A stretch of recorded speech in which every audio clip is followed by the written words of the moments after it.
the microphones that I have on toms, and I've kind of put them roughly in position on the rack toms, not so much on the floor toms, are made by a small company called Josephson, and they're called the E22S, and actually they were developed by Steve Albini, the guy we were just talking about, in association with Josephson. And I tried these mics once on a recording session a long time ago. They're really quite expensive, but once I heard them, I kind of knew that one day, if I was going to keep recording drums, those would be the mics that I really want to use.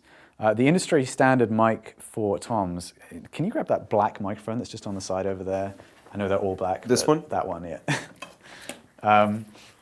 This is a Sennheiser MD421, and you will have definitely seen these on toms before if you've ever looked at mic'd up drum kits. Probably 90% of, well, maybe not 90, but a very large percentage of any drum recording you've heard has probably had these on toms. They are really good at picking up the body of a tom and the attack of a tom. The thing that I find with them is they have very harsh sounding bleed, which is that the cymbals coming through in them, and you are going to get a lot of cymbal in these mics. They're even closer to the crashes than the snare mics are. And especially on that side, you've got the China, and on Matt's kit, the Spock, very close to the floor tom there. I find that the bleed coming through them is so harsh that even if I'm going to gate the toms or cut out the silence, you will hear very harsh cymbal bleed coming through in between the hits. It can certainly be made to work. I've mixed many projects and recorded projects with 421s with no issue. These microphones, however, are condenser microphones. They're not dynamics, and they're kind of designed to have a similar frequency response to a dynamic microphone. So it's a kind of sound which is familiar when you hear it, to what you might expect to hear from a tom close mic. But the great virtue of a condenser microphone is that the bleed coming through is so much more flat. You could pretty much use them as cymbal microphones. In fact, I think you can use these as overheads if you want to. So the drums do sound a little bit better to me than with a 421, but the big trade-off there, the big bonus for me is the much more pleasant sounding bleed that you get. They're also side address. In other words, they kind of aim at 90 degrees to the body, which is a lot easier to place. In this case, it's not a problem, but sometimes there's much lower cymbals, and if you were to picture that there with a lower cymbal or more cymbals over here or more toms, you could really start to run into issues. Certainly on the floor toms, I don't know if you can see so well there, but this tom has a cymbal covering most of the outside edge. This microphone would be really difficult to squeeze through there and still get an optimal position. It might be okay, but there wouldn't be much wiggle room if I wanted to optimize that. So these microphones are great for that reason. I can really fit them into tight spaces. Generally for miking toms, I try, a bit like the snare, to aim kind of somewhere just a little bit closer than the center of the drum. Again, like the snare, you get more overtones as you move towards the edge, and that's not so desirable for toms, but by not facing them at the center of the snare of the head, we're going to reduce the amount of snare bleed coming into them, and we're also going to reduce the amount of cymbal bleed coming into them by aiming them more downwards.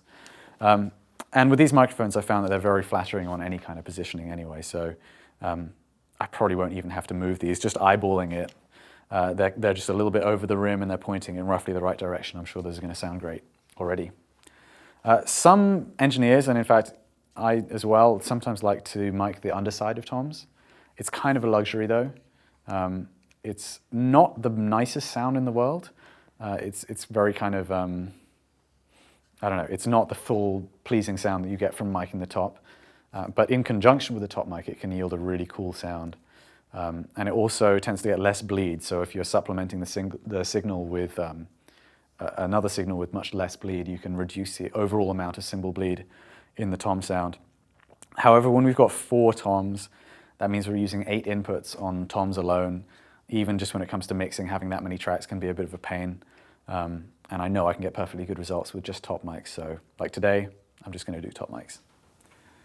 Would you use another Josephson on the bottom? You could, and Steve Albini recommends doing that. And he has quite a complicated technique that I can go into. It's not a technique, but the way that you can do things, you kind of create a system of 2 microphones, and reflected sound coming back from a distance is going to hit both microphones at roughly the same time. Mm-hmm. But because the underside microphone is generally flipped in polarity, it kind of cancels out that reflected sound.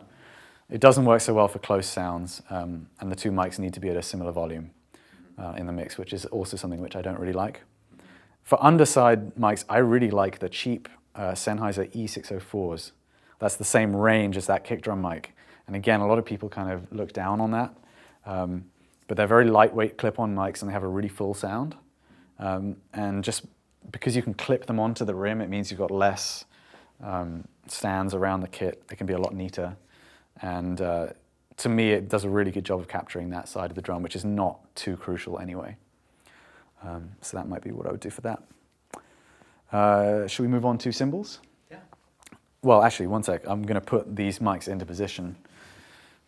So to get at this floor tom, I'm going to kind of have to come in, I think, here. It's always going to be a trade-off. I could try coming in directly underneath this cymbal. I don't know if this is visible because it's very low. But I would almost definitely have to point the mic almost straight down at the drum towards the edge, which can work. But today I'm going to try, and having done this in the past, this has worked perfectly well. I'm going to come in here and kind of try and achieve a similar placement to what I have on the rack toms. I'm just going to have to pull this mic. Let's see. Probably about there.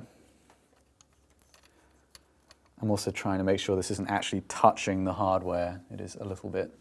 There we go. It's a little bit cleaner now.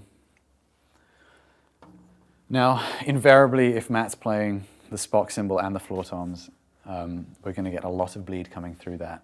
We might have to resort to using sample augmentation just for that section, using samples that we take from the kit. We'll see where we go with that. My primary focus is making sure the drum sounds its best rather than having a microphone placement that is going to sound really bad, just to reduce the bleed. I know that's the opposite of what I was saying about the snare, but with toms it's a little bit different for me. And then, yeah, Alex has already gone and put that in a very similar spot, but actually what I like to do with the floor tom, and it requires just jigging this a little bit, is try and get the mic to come in from a similar angle so it's pointing away from everything, just back towards the back side of the room. So with this mic, I'm going to kind of angle it like that. Maybe adjust the placement a little bit. And again, that should give, yeah, that's broadly correct. We can mess with that later, but again, it's just over the rim, pointing in towards the edge just a touch. And hopefully that's going to do a good job of rejecting all of these very loud cymbals on this side.